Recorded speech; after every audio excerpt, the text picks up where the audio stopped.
right, good morning. Thank you so much for joining us. Now, this is Thursday, and of course, since it's a throwback Thursday, ladies and gentlemen, of course, we are having a conversation right about now that matters to the heart of the society at large.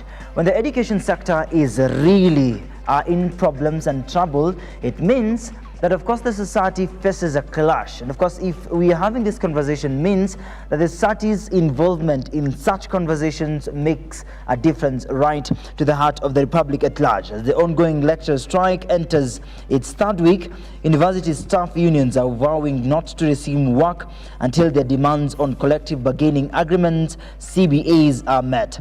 At a joint press briefing, of course, in Nairobi, University's Academic Staff Union, WASU, National Chairperson Grace Nyongesa said no negotiations were currently underway with university management or the government.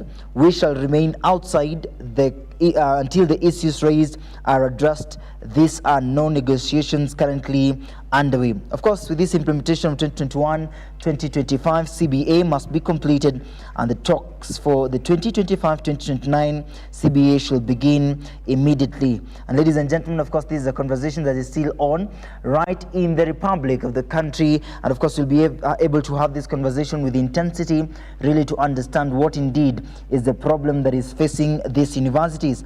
And of course, in the same test and kind, some of course of the university students are threatening to join the lecturers if at all this issue is not sorted and done.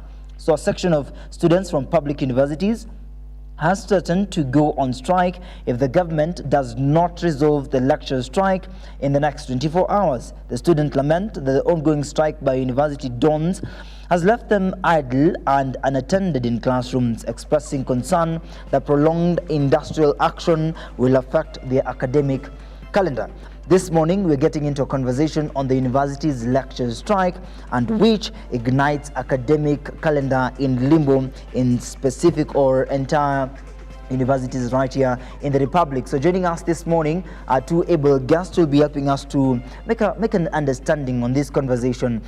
If at all this conversation makes sense, ladies and gentlemen, and of course you are affected, you know someone that is affected, and I believe everyone is affected since this is a matter of the society. Ladies and gentlemen, joining in the conversation across our social media platforms on YouTube and Facebook, yes, the hashtag The Morning Drift, and of course the hashtag The Social Hour. Indeed, we marvel towards all these kinds of experiences that are happening right to the heart of the society. But when will we get a positive solution towards embracing change towards this that is happening in the country? The government is really strategizing to make sure that this is coming out with clarity. At hand, they are saying that we are supposed to propel other positive actions that will ignite change towards this. So we do not know how much, of course, that was spent in this particular problem. Ogamba says that the lecturers union have raised several issues, but the most contentious is the implementation of the 2017-2021 collective bargaining agreement, CBA. So this is the statement. There is a question of how much is outstanding between what the union are asking for and what the government says is owed. Because of that, the matter went to court. Join us in the conversation, of course. We'll be able to allow you guys to introduce yourselves. It's nice to see you this morning. Please introduce yourself, sir. Thank you. Good morning, and good morning to viewers. My name is Dr. Sami Mwangi. I'm a lecturer and a union representative. Indeed. That is being an organizing secretary at Karatina University. Amazing. So I'm here to dissect those issues concerning the collective bargaining agreement from 2017, 2021, 2025, 2025, and 2029. Amazing. And we look at those issues. All right. Yep. It's good that you're saying we are going to dissect this. Have you dissected this in the streets as well? Well, if it doesn't work in the boardroom, I mean, it appears that the government only understands, that's the only way that government understands the plight of university workers. And it's very unfortunate. We wouldn't really want to be on the street singing and demonstrating. Our work is to teach, and we really want to be in our classes, interacting with our students. So 3 weeks now? Yeah, it's 3 weeks. We thought that government will take this opportunity and address those issues. but it appears they are reluctant. And however long it takes, we as workers and representative of those workers, we are willing to take it as long as it can. All right, as long as you can. Before we get to more conversations, because I'll ask some questions into this, dissecting and really understanding what really happened in the boardroom and what is the intensity that you are now propelling this anger in the streets, and of course to make sure that the government now comes to a standstill to make sure that this is well sorted. Good morning, sir. It's nice to see you once more. Then we were having this conversation. Of course, as you introduce yourself, we are having this conversation. Some of the students are threatening to join in the movement. How does that make you feel? Good morning, Moses. My name is Kamora Mutoria. I am the chairman of Mount Kenya University Students Association. I'm also a political science student at the Karatina University, and I'm very privileged to have my teacher here. You know, we have been having strikes since time immemorial, and the lecturers are very, very important people in our lives. And we are urging the government, together with the unions, please come back to class because we need you and time is money. Indeed? Yes. Are you willing to sacrifice, of course, for this enactment ya kwenda kwa streets? You know, Dr. Sami here has taught me many theories for many years, close to 3 years now. And one theory should add up to the practical one. And today, I want to say that the students of Kenya, we are ready to join the lecturers, in the strikes, so that we can have a bargaining power, so the lecturers can be heard by the government party. All right. Dr. As we shape even the conversation now, we're getting into the more light and shedding more light, and as you mentioned earlier about dissecting this. And when you hear about students wanting to come join hands and let's push a move, let's try get some point. You as the body of these lecturers and really understanding the intensity, of course, are these students joining in the movement. How does that shape a country, and does that shape the wisdom from lecturers, narrowing it down now to the collaboration with students? How does that picture the country at large as far as universities are concerned? Well, Moses, I think it's very unfortunate that we've reached that level, that university workers, lecturers and university workers at large are agitating for an issue that government ought to have dealt with long time ago. Long time ago. And university workers have shown the willingness and they've shown patience, try to understand the situation and to understand government communication with the commitment that they'll meet part of their bargain. But it's unfortunate that it reaches a point where now we as workers, we are left with no any other option but to force government by going on the street and demonstrating to bring them on the bargaining table or to a boardroom to agree. But before we look at the issue at the moment as to why students are threatening to join us on the street, that's not an ideal thing. Students and lecturers should not be facing government on an issue that ought to have been dealt with a long time ago.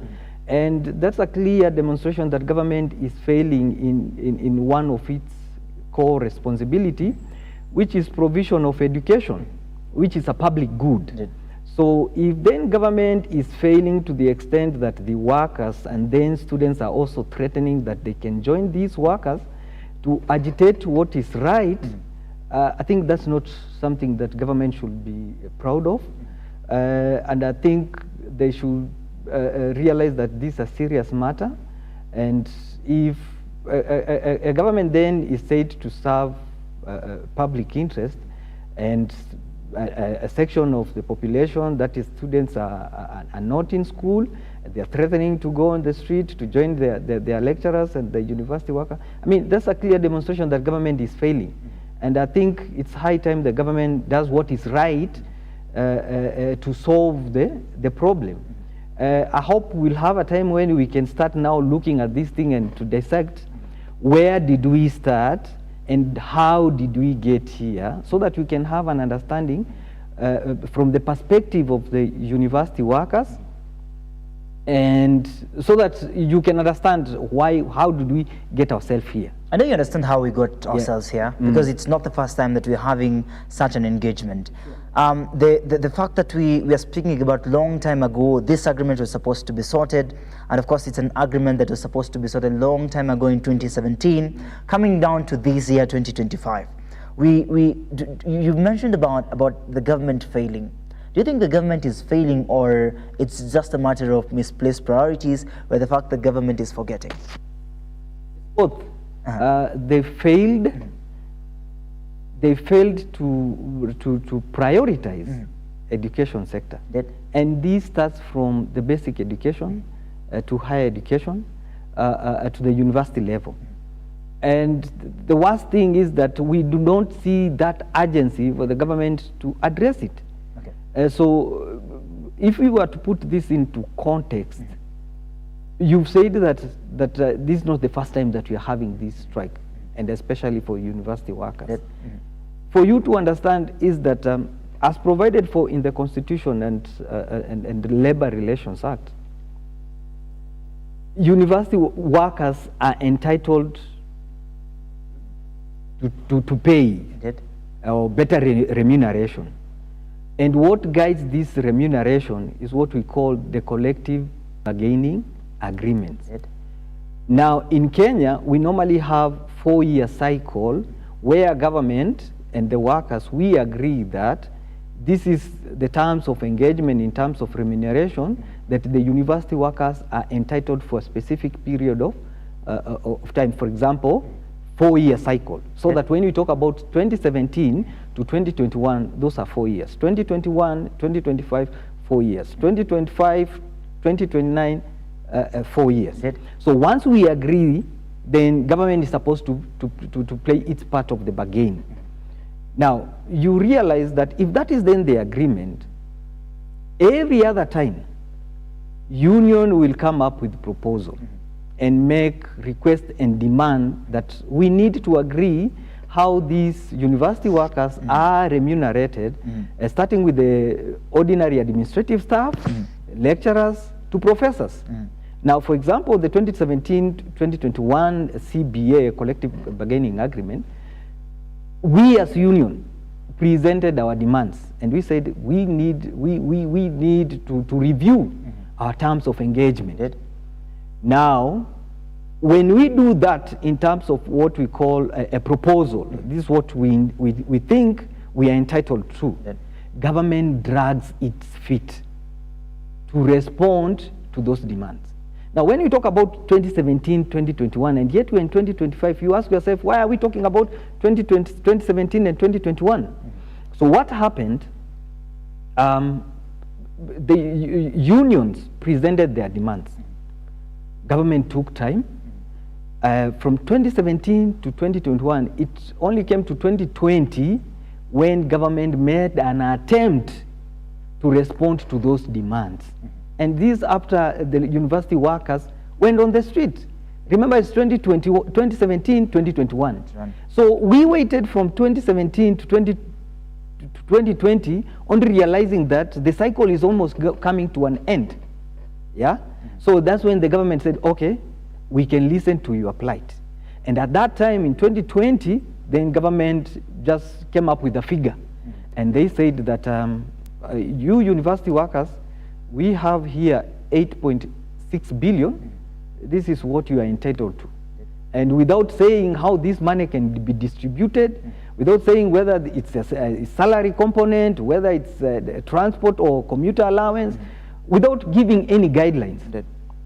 And then the union were like, we don't know what you are saying, what this money is all about, because we need to know whether this money is for salary, is it for housing allowance. So it just gave an amount, and the union challenged that amount.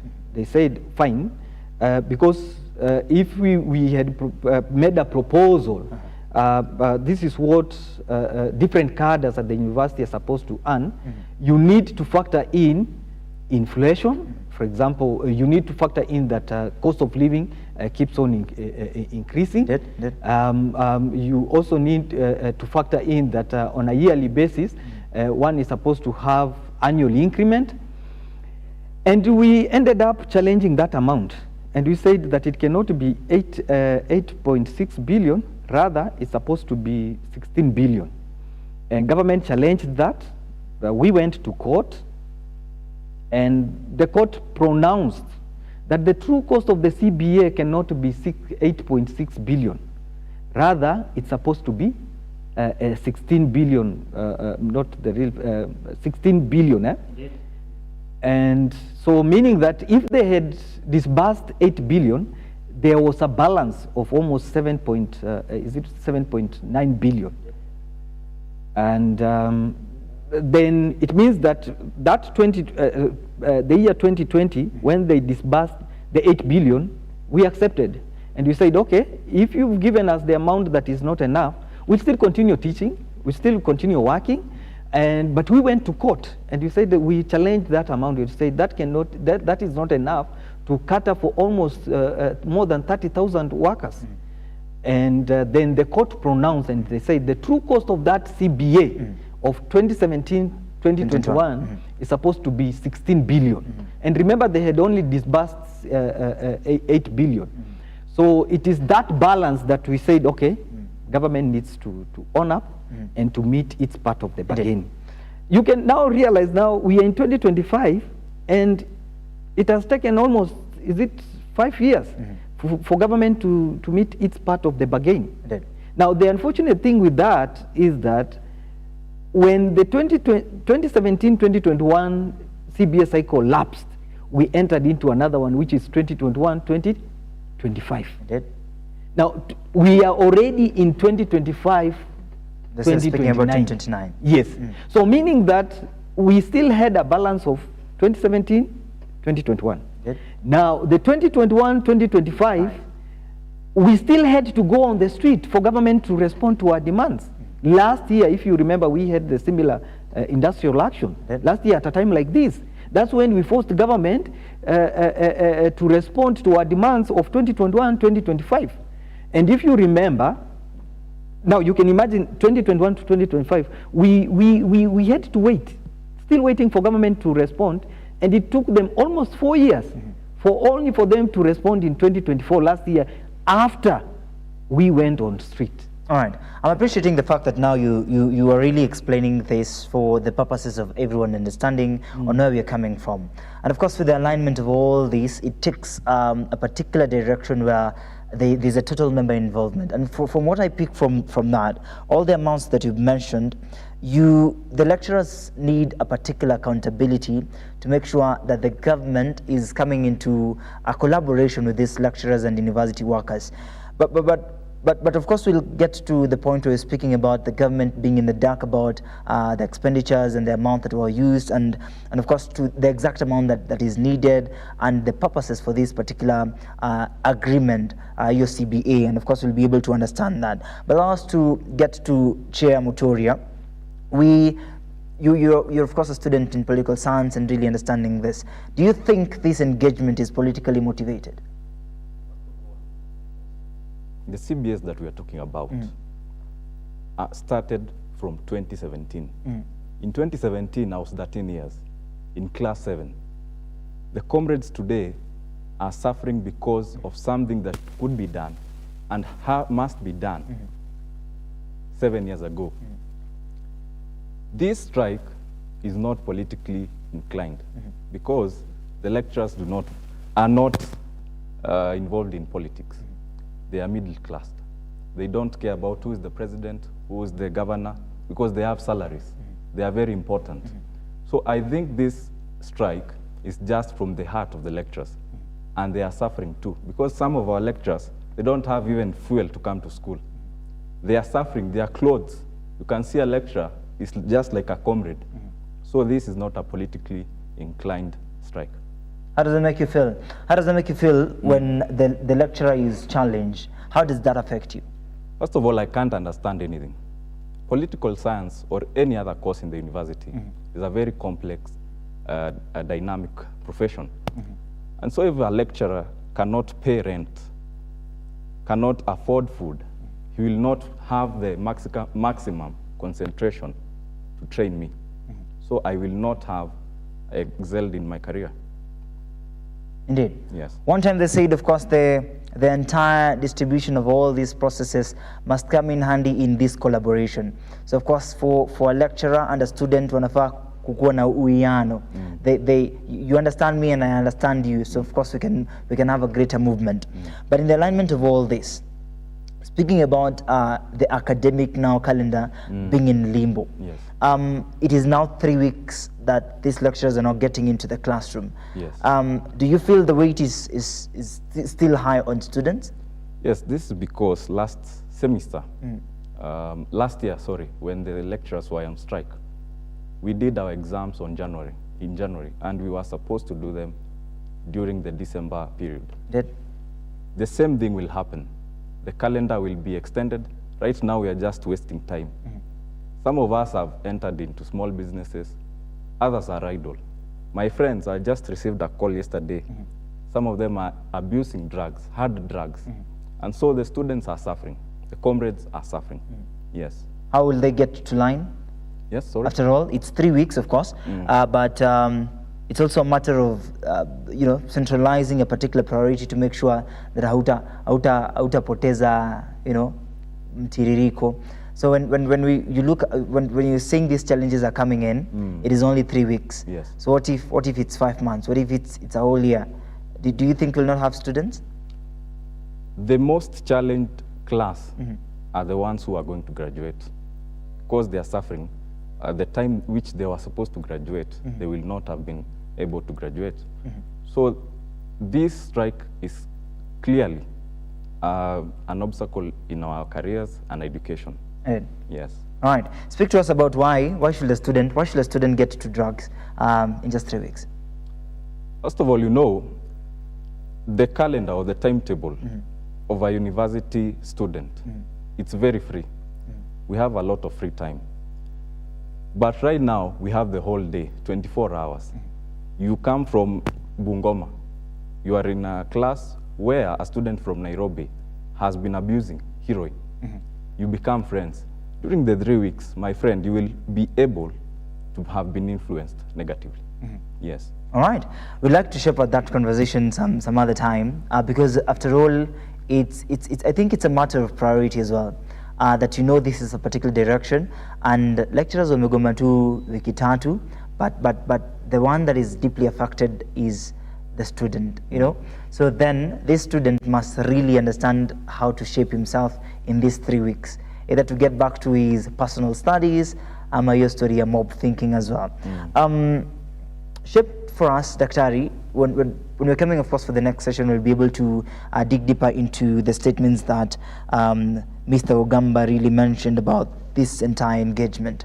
Before we get to that particular position, what is the state at this particular point in time? Tumeshaandamana pale kwa streets.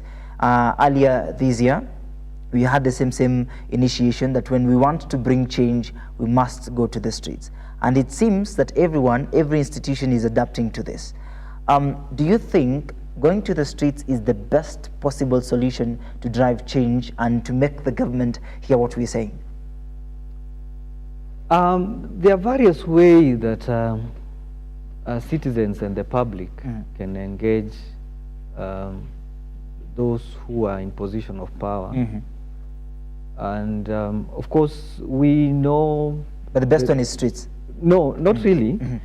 We know the ones that are provided for example, in the Constitution, in the laws, and the way that people are supposed to engage with the office bearers. The street is always the last resort. And because of the embarrassment that it brings with it, because it is one way of demonstrating a government failure. So if it becomes the only resort, then then the moment you see so many section of the society resorting to the street, it means then there's something that is not right. Right. And then it's all about governance. Yeah. So if you're saying that in the recent past we've seen people only choosing the street ways, it means then there's something that is wrong. That is, and it's supposed to be fixed. So, and this boils down to governance. So it means then those who are in position of power, they are not doing what they're supposed to do as it ought to be. That's why then it explains why then the section of society only finds the street as the only language that the government can understand. And you can see it from all the other section of workers, doctors. You've seen doctors on the street. The other day we were seeing nurses, I don't know, in Siaya. It means that they've tried to engage those in position of authority in a civil, in boardrooms, and it has not worked. And therefore, the only result then is just going out in the street, because which is now becoming a better solution. The better solution. Then you force then those in authority maybe to find a way and to engage the workers or a section of society that feels aggrieved. All right. Personally, how are you affected? Well, government will always issue threats. They will say that they will not pay workers, and we are alive to that fact. But the good thing that because we are in a country governed by laws and constitution, that cannot pass test of time. And those threats of salary being withheld, we are more than ready for that. All right, lakini wewe stress haja kupiga sana jinsi dear chair was saying that unaingia kwa class na koti inakaa tu maandamano. Well, these university workers, they are people that we interact with. They are our parents. Indeed. They are our brothers and sisters. Indeed. And you see the struggle that we go through. And it's not even about the university workers alone. This is something that is across the society. The dependency ratio is so high. Like, for example, one can say that I'm paid well, but the dependency ratio is so high. And that explains why we are agitating for better pay. Indeed. All right. Thank you so much, Dr. Thank you so much, Mutoria, for coming this morning. And of course, Education Cabinet Secretary Julius Ogamba has admitted that the government is still in the dark about the exact amount of money university lecturers are demanding in the ongoing strike. And of course, when we get to the next session, we'll be able to shape a conversation on this statement from the CS Education Ogamba and really come to an understanding and alignment. It is 37 minutes past 8 a.m. We're taking a short break. When we get back, we'll dig deeper to the extent of this lecture strike. Keep on. We are live across all social media platforms.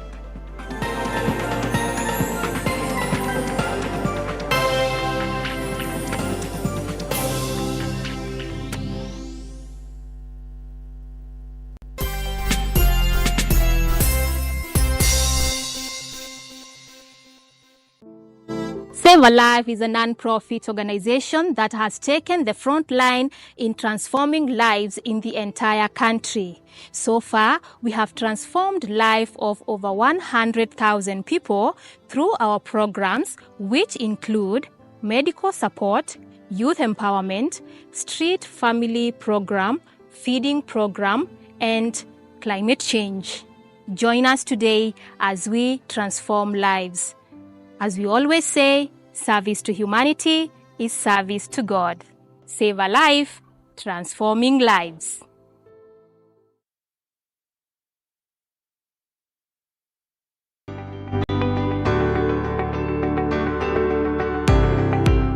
Taarifa zinapochipuka na kutufikia papa hapa kwenye makao makuu ya chumba cha habari cha runinga ya Lookup, kwenye taifa, kwenye serikali, kwenye bunge, tunajitosa hadi kwenye sauti ya wenyeji ili kupata tu maoni ya wenyeji kuhusu masuala haya yanayochipuka.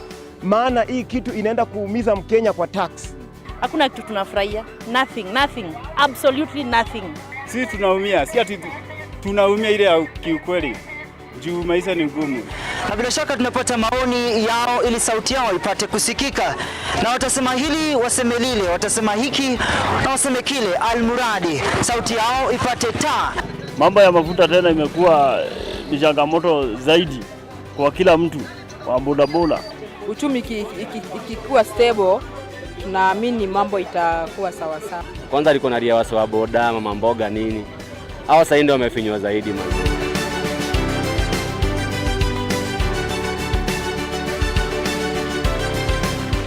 Mpenzi mtazamaji, hii ni bunge la wenyeji.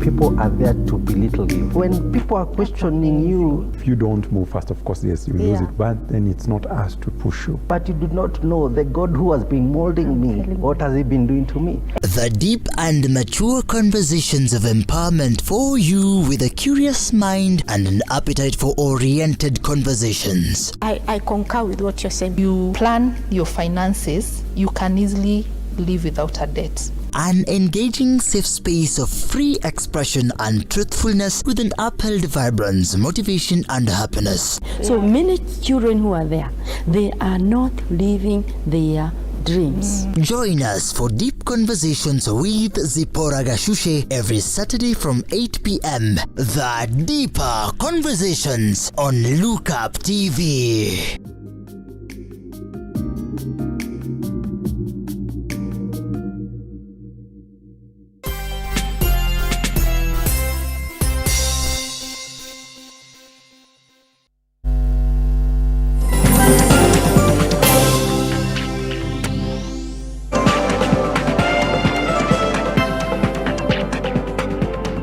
All right, welcome back. Thank you so much for watching the Morning Drift right here.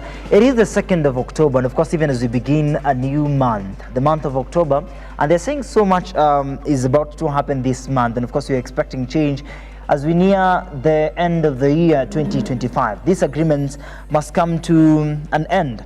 Of course, when you're having these deliberations, the government comes at the center stage to make sure that we have an alignment across all the discussions that we have. Earlier this year, it was not so much soft or smooth, but yet we're coming to the peak end of the year, and then these are the situations that are alarming right now. Even as we get to the bottom line of this conversation, who will now save these lecturers from all this? And of course, even as we get to that alignment, we are joined in by Chairman, Mount Kenya University Students Association, anaitwa Kamwaro Mutoria, and of course, Daktari Sami Mwangi, a political science lecturer and governance expert, in order to dissect this conversation on the lecturers' strike and the academic in limbo right in the Republic. Allow us to dig now to Ogamba, whereas the CS, Julius Ogamba, has admitted that the government is still in the dark about the exact amount of money university lecturers are demanding in their ongoing strike. But also, the CS as well says that despite the strike disrupting learning in public universities, he has stressed that the talks are active and the government remains committed to resolving the standoff. You'll help us understand if the standoff itakuwa resolved as soon as possible. And in his statement, he says, in this country, the facts are often crowded in the noise. The short of it is that negotiations are ongoing and we expect clarity from the conciliation process.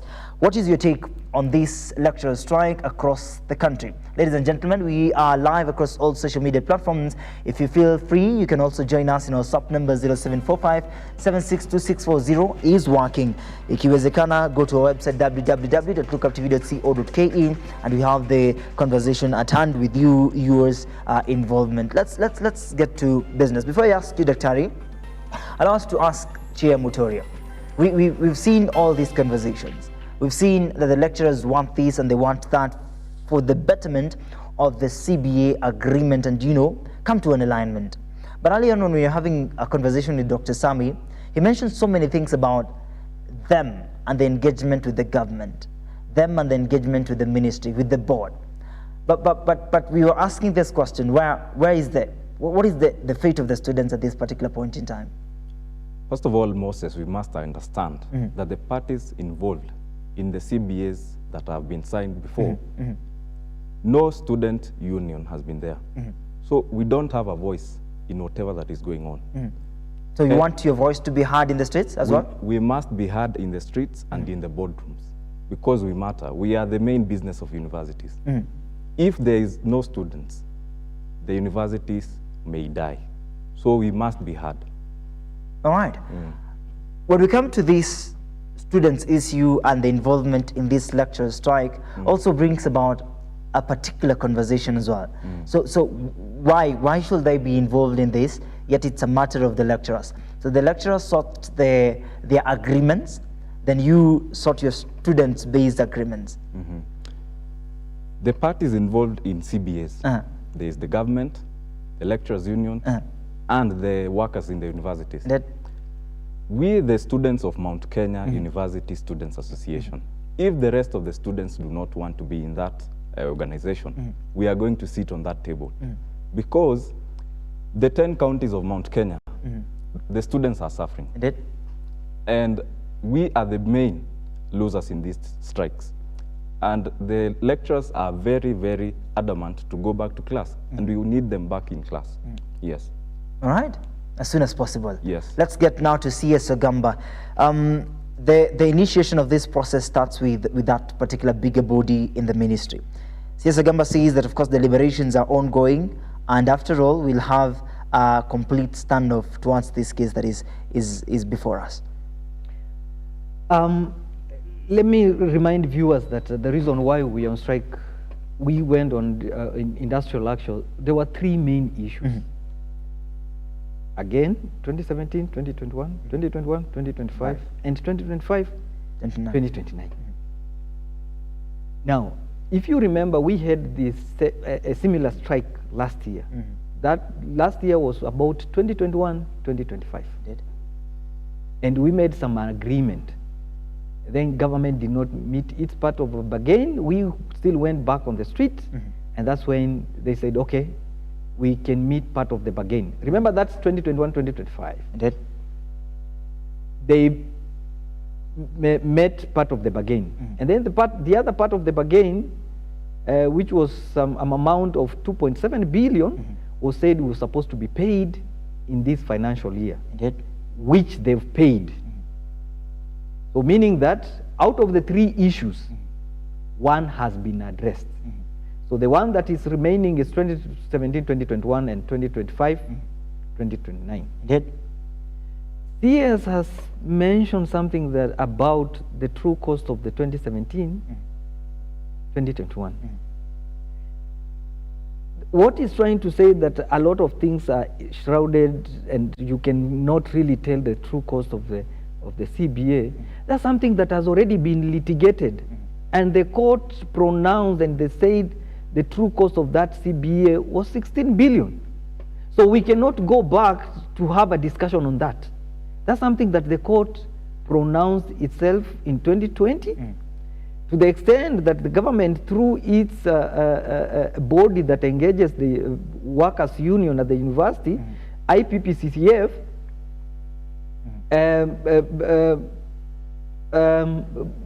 made, or there was a conclusion on that matter, to the extent that the courts pronounced, and they said that the true cost of that CBA of 2017-2021 was 16 billion, and the fact that they had paid 8.6 billion, the balance, which is 7.5 billion, so we cannot go back to start talking about what was the true cost of that CBA. There is a communication even from the chief government legal advisor, that is the Attorney General, acknowledging that the true cost of that CBA was 7.9 billion and advising government to pay. So that's not an issue that we can go and reopen. No, about the 7.9 billion, the part that the government is supposed to do is just to honor its obligation and to jumpstart the 2025 2029 CBA. Now, you had mentioned about issue about where a student in all this conversation. What is the fate of the students? It's very unfortunate. Many a times, if you remember, union, we pronounced ourselves and demanding and requesting and urging government to meet its part of the bargain, disbursing money to university, disbursing money to students, because without them, we can't.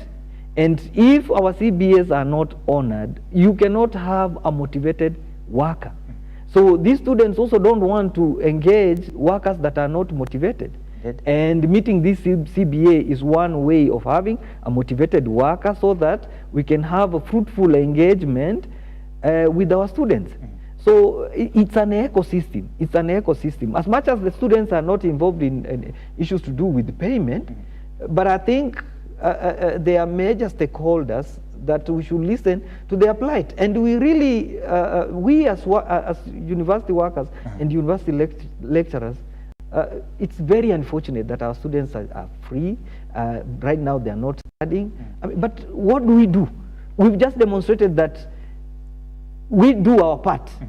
It's government that delays in meeting its part of the bargain. So then rendering us only to choose the only option that is left, which is withdrawing our labor and maybe sometimes going on the streets to demonstrate. All right. Yeah. We'll get to that as well. Chair, there is a point of concern and consideration when we're speaking about the new funding model, which was alarming at that particular time, and of course, which has now been not been made clear to you guys, of course, to really understand where we're moving on as far as now these funding models are concerned. Shouldn't you be focusing on that as well? Leaving alone these matters which are lecturers, they sort themselves as you build your foundations on. You remember the time that you guys also went on the streets to make sure that there are things, there are demands that also students are making. Then there is also another point of consideration when you're speaking about the new funding model. Why don't you focus on that? First of all, the new funding model, on paper, it's a very, very good funding model. But kwa ground? Vitu kwa ground is different. The chairman of the review committee is the vice president of UON, my good friend Wainaina. And one thing that he told me, information is not being relayed very well. Because the university has, the funding model has 5 bands. And after our demonstrations on the streets, the CS Ogamba formed a committee to review this funding model. And those committee members have not yet come to the universities to talk to the comrades, because this is a comrade issue. This is not about the government. The funding model, it's very important because some of us come from very, very poor backgrounds. Like me, when I came to the university, my mom gave me a gunia of mahindi. And right now, that's what I've added up with the small money that I've been given by HELP. So if the HELP money does not come to our pockets, means that the students are suffering. And the disbursement of this fund, it's very important even to the universities, because that's why our universities have a lot of debt, and they can't sustain their workers and students. And then, yes. Then why don't you focus on this engagement, rather instead you want to get your energy to help your lecturers? We went on the streets, and the CS reviewed the fees. Right now we have new fees, but we are waiting for the universities to give us the leeway, because it was just implemented the other day. Yes. All right. Perfectly well said and done. Let's get to Dr. Now we are having, you've listened to Mutoria mentioning about them also want a participation in this engagement, but now they also have their own weight at hand. Let's shape a conversation when we are speaking about all these entire conversations in the education sector. Then we have the ministry at hand, we have the government at hand. Who should be more practical when we are coming to initiating some differences in the education sector? Like your story, your funding model. Who should now make a deliberation in all this? Yes, we'll crucify the government, but the ministry's involvement might also be a subject of consideration when you're having these demands for government. You're pushing for an alignment, which ministry, of course, is part of the government. But who should be the first hand? Who should be central when you're having these demands? Is it the ministry or the government at large? You know, we start by asking ourselves, what is the purpose of government? And why do we have those people who occupy those positions? And you still go back to the basics that we talk about, people contesting to occupy those positions. They make promises. And if a government then represents the collective will of the population, then the assumption is that those who occupy those positions are supposed to serve the public. And therefore, it is the government, it's the responsibility of government to meet these demands that the public, has, yeah, and to provide the public goods. So it is the government. We cannot shift that responsibility.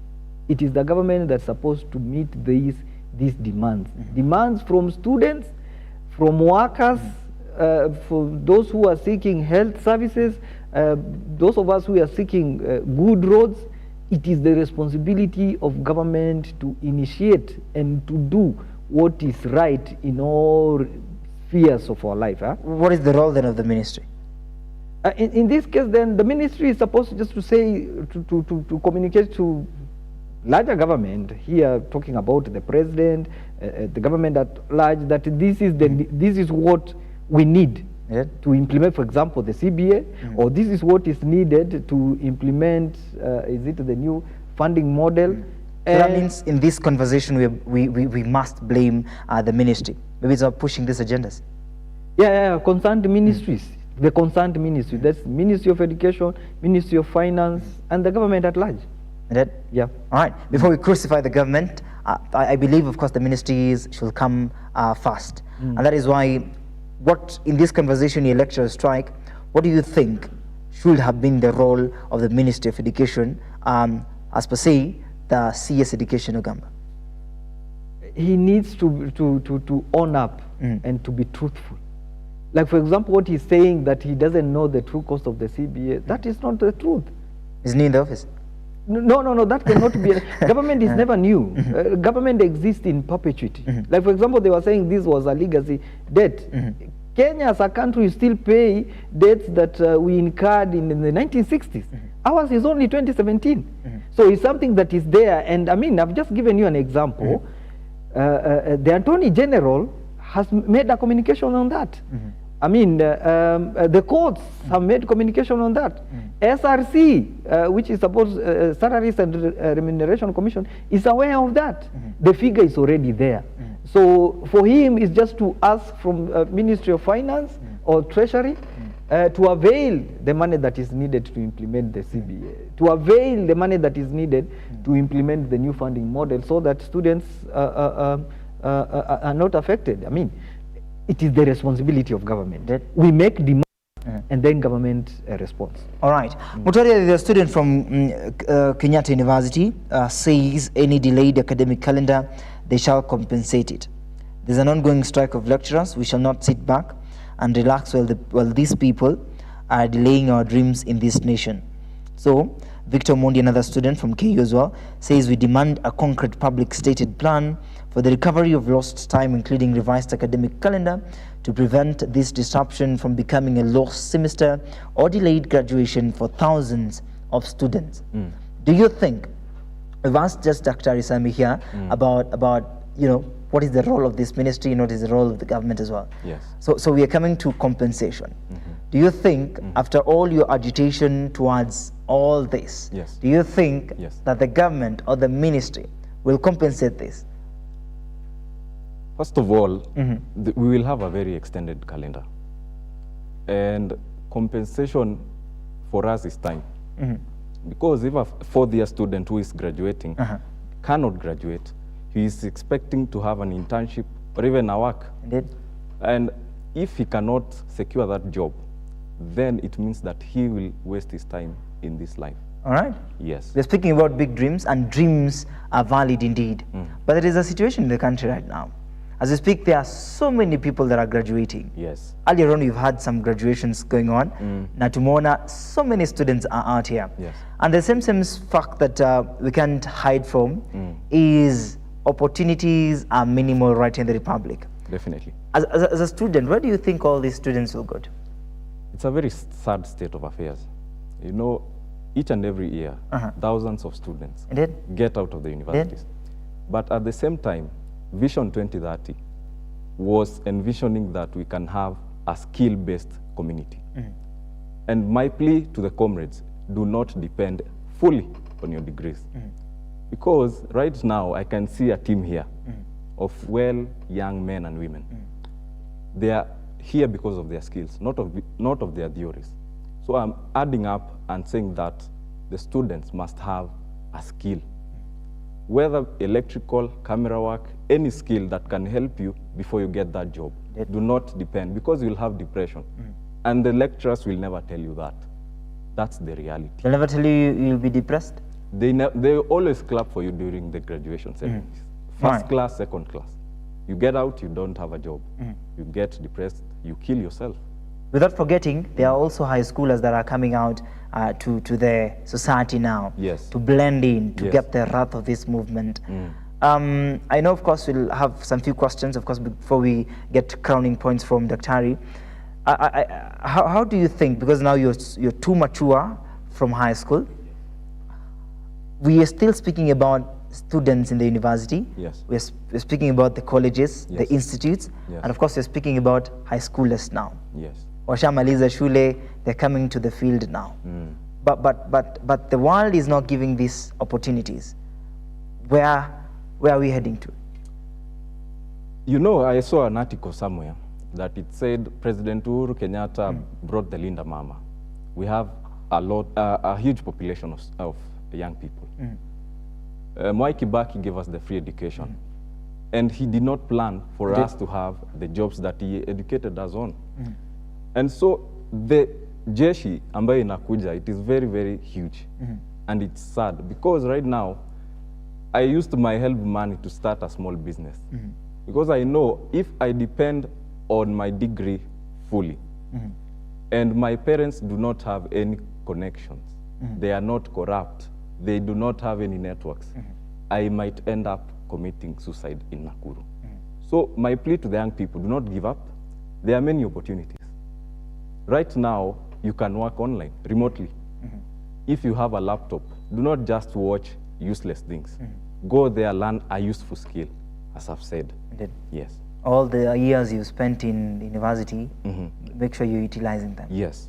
All right? Yes. So as you give me your last message, what will be your take on those students that do not know where to garner these opportunities? First of all is to accept yourself and know that this world, currently in Kenya, we don't have the opportunities.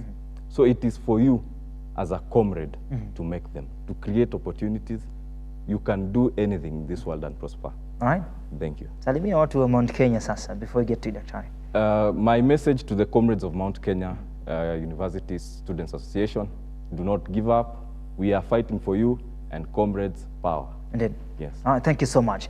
Now, Daktari, we are on you to give us now the crowning points in all this. The engagement will not make sense if you do not drive a solution. So from where you sit at this particular point in time, I know many days will pass, months will pass before we ignite the same conversation with you. But at this point in time, you guys are on the streets and you're saying this and that. What is the best solution you can give this morning? Before I crown it and offer solution, there are things that you mentioned about what students are supposed to do with the high levels of unemployment, having increased number of students graduating from university. And it still goes back to what you had asked, whose responsibility?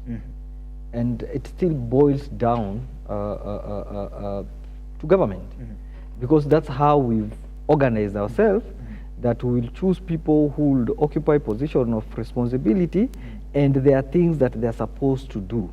And these things that they're supposed to do to make what life living is coming up with policies that that realizes that we have high number of students graduating from colleges, high school, and they need to be engaged. And then it's upon government then to come up with policies that we see that these young people get absorbed, or if not getting absorbed in formal employment, environment is created that enables them to do their own things without hindrances, yeah? So that if there are young people who want to start online work, whichever kind of work, yeah, there are no hindrances through government bureaucracies and policies, rather policies that that make them thrive. So if they acknowledge that it's not only formal channels that these people, young people, can be absorbed. Now, coming back to the issue that we are discussing here about the lecturer strike and the best way forward, it's very simple. If we've said the 7.9 billion has been pronounced by the court, and the government has acknowledged that is a debt, it's a legacy debt, then dawa ya kulipa deni ni kulipa, just pay. Now, we are talking about, there were 3 issues and one has already been addressed. So they pay the 7.9 billion, then jumpstart the 2025-2029 CBA, negotiate, agree, register, and implement. We are only into three months into 2025-2029 CBA, and we do not want to stay just like it has happened previously, to wait towards the tail end of the CBA to have this discussion. So it's very simple for government to resolve this thing, pay the debt, it's already known, then jumpstart the 2025-2029 CBA, and all will be well.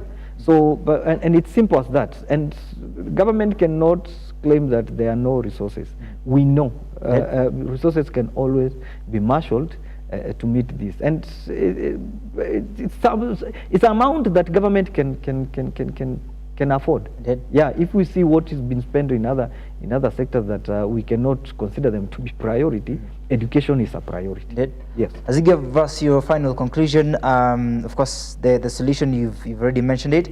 So we want to get to the position, of course, ending this session. That's the wrong time, of course, in the same sense. Definitely deliberating on all this. We want a greater tomorrow. Yes. Sure. All right. Sure. As we end this session, please share with us your voice with Karatina, and of course, what will be your just 2 minutes of sense. Fine. I'll take this opportunity. If we have people following me from Karatina, I'll greet them. And there is hope. There is hope for this country. There is hope for university education. All is not lost. We hope government does what is supposed to be done, and so that we resume our classes. So I want to urge young people, university students, as much as we find ourselves in this situation, let's find ourselves engaging in fruitful activities, so that we don't find ourselves then engaging in those things that my friend here had mentioned. Let's do our private studies and engage in things that can impact us positively. Amazing. Impacting positively. Thank you so much, Dr. Sami. Thank you so much, Chair Mutoria, for making time this morning. We are humbled to have you this morning. And of course, when you go back to Karatina, when you go back to Mount Kenya, please tell them, look up television, say hi. And we're hoping for the best in this entire engagement. All right, ladies and gentlemen, that is the safe space, of course, to have this conversation on the lecturer strike. And of course, when will this compensation be made, and when will there be a standstill or a standoff about this particular engagement? We're hoping for the best with the university lecturers, and of course, we're hoping for the best as well for the students, and to make sure that the alignment comes in handy and should come now. The government deliberating on all this will come now and shall start now. Ladies and gentlemen, we've made it happen right here. The engagement is still on. Let's pray for the nation. Let's pray for the lecturers as well. Na history imalizike vizuri na iwezekanavyo. Tomorrow, we'll be joined in by Afande. Of course, he'll be helping us to understand how ministry is shaped in the voices of authority. Allow us now to conclude like this. Thank you so much, my director, Faith Mutole, for making this, for making this happen.